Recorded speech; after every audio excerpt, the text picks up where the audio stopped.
Hello hi आदाब नमस्कार सम्मानित साथियों। Welcome to YouTube channel Ted point Mohammad Yusuf Ali के संग। जैसा कि सर्वविदित है कि निष्ठा प्रशिक्षण चल रहा है और निष्ठा प्रशिक्षण के पश्चात एक परीक्षा आयोजित की जाएगी जिसमें हमें सभी मॉड्यूल्स की डायरी अथवा नोट्स की आवश्यकता होगी। तो उसी के संदर्भ में हम मॉड्यूल 3 की डायरी जो हमारी छूट गई थी किसी अपरिहार्य कारणों के कारण, तो उसको हम लेकर आ रहे हैं। अपेक्षा करता हूं कि आपको यह वीडियो पसंद आएगी। पसंद आने पर लाइक करें, सब्सक्राइब करें तथा बेल आइकन को प्रेस करें ताकि नोटिफिकेशन आपको सर्वप्रथम प्राप्त हो सके। और हाँ, शेयर भी करें। शेयर करने से ज्ञान घटता नहीं, ज्ञान बढ़ता है। तो चलते हैं आज के वीडियो की शीर्षक की तरफ। निष्ठा प्रशिक्षण मॉड्यूल 3 की डायरी, निष्ठा प्रशिक्षण मॉड्यूल 3 के नोट्स, निष्ठा प्रशिक्षण मॉड्यूल 3 के मुख्य बिंदु, विद्यालय में स्वास्थ्य और कल्याण। इस वीडियो का प्रथम प्रश्न है, इस मॉड्यूल का क्या उद्देश्य है अथवा इस मॉड्यूल को पूर्ण करने के पश्चात आप क्या करने में सक्षम होंगे। आंसर है, निम्न उद्देश्य होंगे। 1. स्वास्थ्य और कल्याण की अवधारणा को समझने में सक्षम होंगे, शारीरिक विकास को समझने में, भावनात्मक कल्याण और मानसिक स्वास्थ्य के महत्व को विकसित करने में और बच्चों के स्वास्थ्य और व्यवहार को बढ़ावा देने के लिए उपयुक्त शैक्षिक प्रक्रिया को अपनाने में। हमने इसकी वीडियो भी डिस्क्रिप्शन बॉक्स में डाल दी है, डाउनलोडेड वाली है, और इसका जो कोड है, पासवर्ड है, हम आपको आगे बता देंगे। पर्यावरण शिक्षा, सामाजिक विज्ञान, गणित और भाषा जैसे पाठ्यक्रम क्षेत्रों में सीखने के परिणाम के पहलुओं का समीक्षण करने में। 6. स्वास्थ्य और कल्याण से संबंधित सीखने के प्रतिफलों को प्राप्त करने के लिए जीवन कौशल विकसित करने में। इंटरनेट और गैजेट के सुरक्षित उपयोग को समझने में। सेकंड है हमारा, इस मॉड्यूल की सामग्री की रूपरेखा क्या है। रूपरेखा निम्नलिखित है। स्वास्थ्य और कल्याण की अवधारणा, शारीरिक विकास, भावनात्मक कल्याण और मानसिक स्वास्थ्य, भोजन की आदतें और स्वच्छता, विभिन्न विषयों में शारीरिक शिक्षा का समेकन, विद्यालयों में सुरक्षा और निर्भयता। क्वेश्चन नंबर 3, बच्चों के विकास में क्या परिवर्तन होता है। मॉड्यूल के आधार पर इसकी अवस्थाएं क्या हैं बताइए। आंसर है, प्रत्येक व्यक्ति शरीर वृद्धि और विकास से गुजरता है। इन अवस्थाओं को बचपन, किशोरावस्था, बड़े होने की अवस्था, वृद्धावस्था या वर्गीकृत किया जा सकता है। शेषावस्था व्यक्ति के जीवन के विभिन्न चरणों में एक ऐसी अवस्था है जब बच्चा हर आवश्यकता के लिए माता पिता या परिवार के सदस्यों पर पूरी तरह से निर्भर होता है। किशोरावस्था में बच्चों को यह समझना होगा कि हमारे शरीर में होने वाले प्राकृतिक परिवर्तन सामान्य और स्वस्थ हैं। यह संभव है कि शारीरिक परिवर्तन जल्दी हो सकते हैं, लेकिन मनोवैज्ञानिक परिवर्तन, सामाजिक परिवर्तन उसी व्यक्ति में बाद में हो सकते हैं अथवा विपरीत भी हो सकता है। बड़ों को यह महसूस करना चाहिए कि बच्चों की शारीरिक, भावनात्मक और मनोवैज्ञानिक परिवर्तन जो वे बड़े होने की प्रक्रिया के दौरान गुजरते हैं के लिए सूचित करना और तैयार करना महत्वपूर्ण है। क्वेश्चन नंबर 4, शारीरिक विकास स्वास्थ्य क्या है। केवल ऊंचाई और वजन एवं वृद्धि और विकास के बारे में जानना अच्छे स्वास्थ्य के लिए पर्याप्त नहीं है। अच्छा स्वास्थ्य प्राप्त करने का सबसे अच्छा तरीका शारीरिक रूप से स्वस्थ, फिट, भावनात्मक रूप से मजबूत और मानसिक रूप से सतर्क रहना है।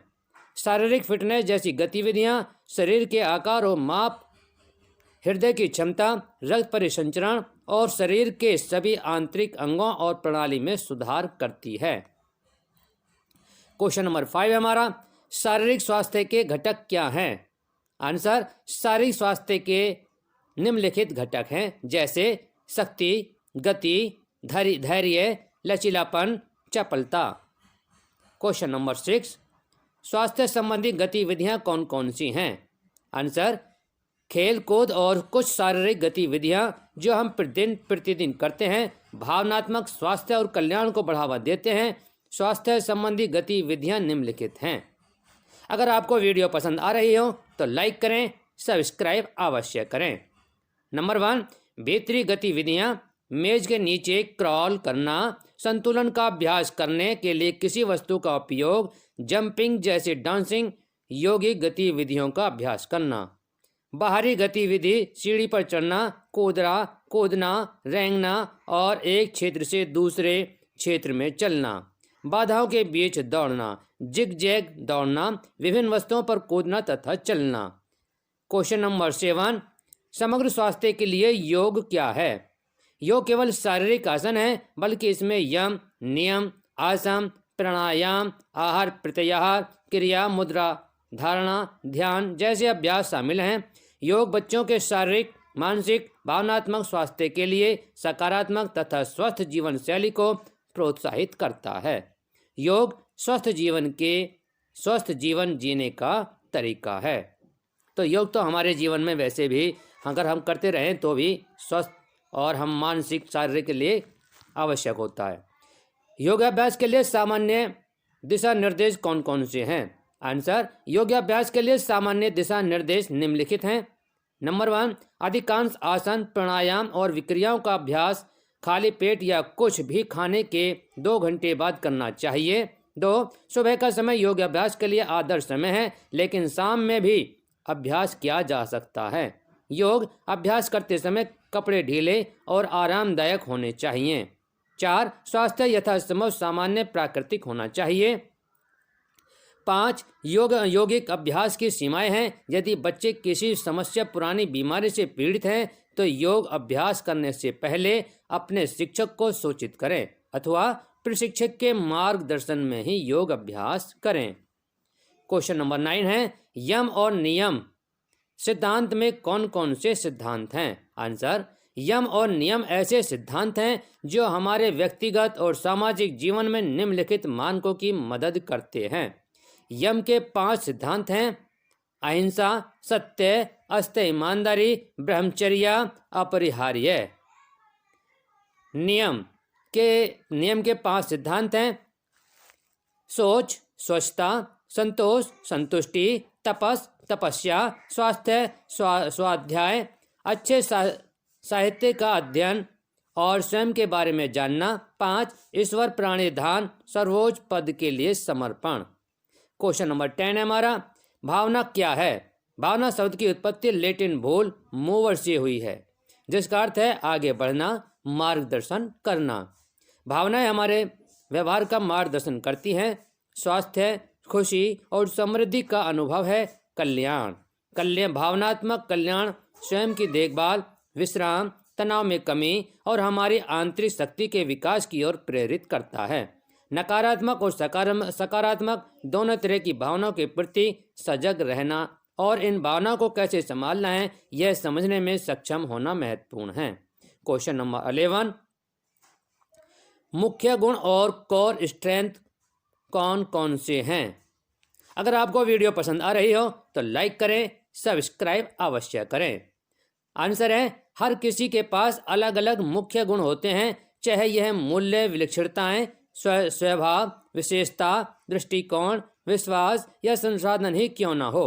मुख्य गुण में ऐसे कुछ सामूहिक कार्य, शारीरिक व्यायाम, क्षमता, संगीत प्रतिभा, विनम्रता, रचनात्मकता, जिज्ञासा, साहस, दया, हास्य और भी कई अन्य हो सकते हैं। क्वेश्चन नंबर 12, तनाव प्रबंधन, स्ट्रेस मैनेजमेंट अथवा चुनौतीपूर्ण स्थितियों से निपटने में कौन कौन से उपकरण, रणनीतियां हैं जो मदद कर सकती हैं? आंसर है, निम्नलिखित हैं: संगीत सुनना, बेचैन होने पर गहरी सांसें लेना, क्रोधित होने पर खेलना, सीढ़ियों से ऊपर और नीचे भागना। 4, ध्यान या प्रार्थना करना, तनावपूर्ण जगह से हटना और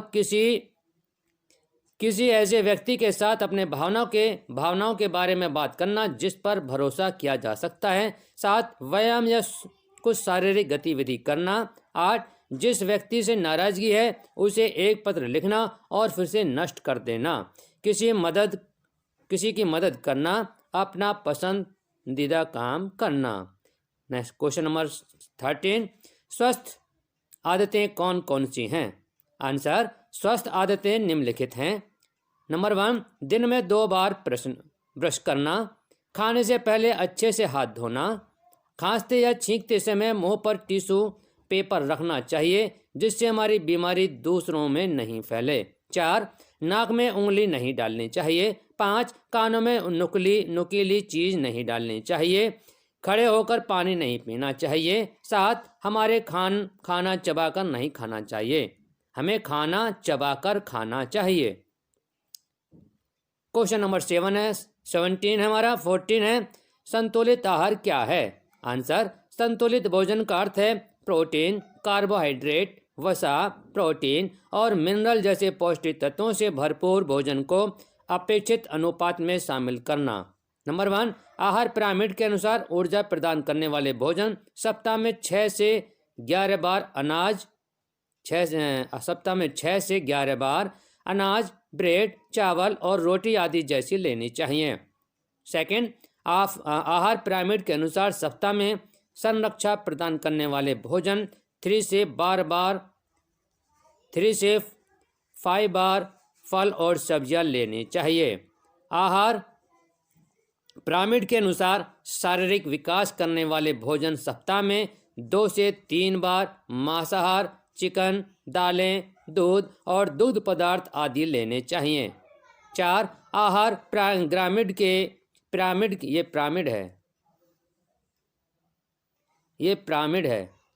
पिरामिड के अनुसार ऊर्जा देने वाले भोजन बहुत कम उपयोग में लेने चाहिए, जैसे वसा, तेल, शर्करा युक्त आहार। क्वेश्चन नंबर 15, विद्यालय में सुरक्षा और निर्भयता बच्चों में कैसे पैदा करनी चाहिए? आंसर, हमें न केवल बच्चों की स्कूल में प्रवेश बल्कि स्कूल से बाहर भी उनकी सुरक्षा और सभी बच्चों के लिए सुरक्षित वातावरण बनाने के तरीकों के बारे में बात करनी चाहिए। माता पिता और शिक्षक के रूप में हमारा प्रयास होना चाहिए कि किस प्रकार सभी बच्चों को अधिक से अधिक कड़ी सुरक्षा, हिंसा और उत्पीड़न के प्रबंध यानी मैनेजमेंट, इंटरनेट, गैजेट और मीडिया के सुरक्षित उपयोग और आपदा प्रबंधन के बारे में जागरूक करें, लेकिन उन्हें सड़क पर सुरक्षित रहने के लिए नियमों के बारे में भी बताना चाहिए, जैसे कि नंबर 1, सिंगल यानी ट्रैफिक लाइट संकेत और प्रत्येक रंग इंगित करता है। सेकंड, कब रुकना है और देखना है कि सड़क पार करना है किस प्रकार करनी है। 3, हमेशा फुटपाथ और पैदल यात्री क्रॉसिंग का उपयोग करना चाहिए। 4, कभी भी मोड़ पर सड़क पार नहीं करें। 5, कभी भी वाहन के बाहर हाथ में रखना, किसी भी वाहन के बाहर हाथ ना रखें, जैसे बाहर निकाल लेते हैं हाथों को। क्वेश्चन नंबर 16, अगर आपको वीडियो पसंद आ रही हो तो लाइक करें, सब्सक्राइब अवश्य करें। इंटरनेट, गैजेट और मीडिया के सुरक्षित उपयोग को कैसे बढ़ावा दिया जा सकता है अथवा कैसे उपयोग किया जा सकता है? आंसर, आजकल लोग शीघ्रता से जानकारी हासिल करने के लिए इंटरनेट जैसे नए मीडिया का उपयोग करते हैं। साथ ही वे काफ़ी समय मीडिया पर व्यतीत करते हैं। यदि मीडिया जानकारी का एक समृद्ध स्रोत है, लेकिन मीडिया के माध्यम से मिलने वाली सभी जानकारियां विश्वसनीय नहीं हो सकती। हमें विज्ञापनों में दिखाए गए हर चीज़ पर विश्वास नहीं करना चाहिए। सूचनाओं को स्पष्ट करना महत्वपूर्ण है। गलत सूचना है हमारे मनोदृष्टि और व्यवहार को प्रभावित करती है। मीडिया और इंटरनेट का उपयोग करते समय एक विश्वसनीय बड़ों से मार्गदर्शन लेना चाहिए। क्वेश्चन नंबर 17, फिर शिक्षकों के लिए मार्गदर्शन क्या होने चाहिए? आंसर है, निम्नलिखित मार्गदर्शन होने चाहिए। नंबर 1, शिक्षार्थियों को बताएं कि इस गतिविधि के माध्यम से हम सकारात्मक और नकारात्मक संदेशों के बीच भेदभाव करने की क्षमता विकसित करने का प्रयास करेंगे। सेकंड, शिक्षार्थियों को बताएं कि हम सभी के पास प्रतिदिन केवल सीमित घंटे होते हैं जिसके भीतर हमें यह सब करना होता है जो हम करना चाहते हैं काम। थर्ड, हमने यह भी सीखा कि वास्तविकता आभास के बीच बहुत बड़ा अंतर है। ये सीखा है, सीखा। इसलिए हमें विद्यालय में स्वास्थ्य और आनंदित करने वाले लुभावने और विज्ञापन से प्रभावित नहीं होना चाहिए। 4, मीडिया पर दिखाई देने वाली हमें हर चीज पर विश्वास नहीं करना चाहिए। क्वेश्चन नंबर 18, विभिन्न विषयों में स्वास्थ्य और कल्याण घटक का समीकरण क्या है? Answer, health and well being जो कंपोनेंट हैं उसको हम डिफरेंट सब्जेक्ट के साथ कैसे इंटीग्रेट करें। प्रोटीन, मिनरल, कार्बोहाइड्रेट, क्या खाना है, कैसे खाना है, कब खाना है। जैसे यह कहा जा सकता है कि हमें मॉर्निंग में हैवी फूड ले सकते हैं ताकि हमारा डाइजेशन सिस्टम बहुत एक्टिव रहता है, ताकि हम खाने को आसानी से पचा सकते हैं। हम दिन में थोड़ा नॉर्मल फूड ले सकते हैं। डिनर टाइम बिल्कुल ही लाइट फूड खाना, हमेशा फ्रेश खाना चाहिए। हमारा खाना भी गर्म करके नहीं खाना चाहिए। हमें खाना कभी भी गर्म करके नहीं खाना चाहिए क्योंकि इसके कंपोनेंट्स नष्ट हो सकते हैं और यह बातें हमें उनको बता सकते हैं। किनको? बच्चों को। अगर हम मस्कुलर सिस्टम के बारे में बात करते हैं तो हमें बताना चाहिए कि हमें एक्सरसाइज करना चाहिए, प्रोटीन लेने चाहिए। इसी तरीके से जब हम स्ट्रक्चर ऑफ आई पढ़ा रहे हैं तो हम उससे आई के डिफरेंट कंपोनेंट बनाकर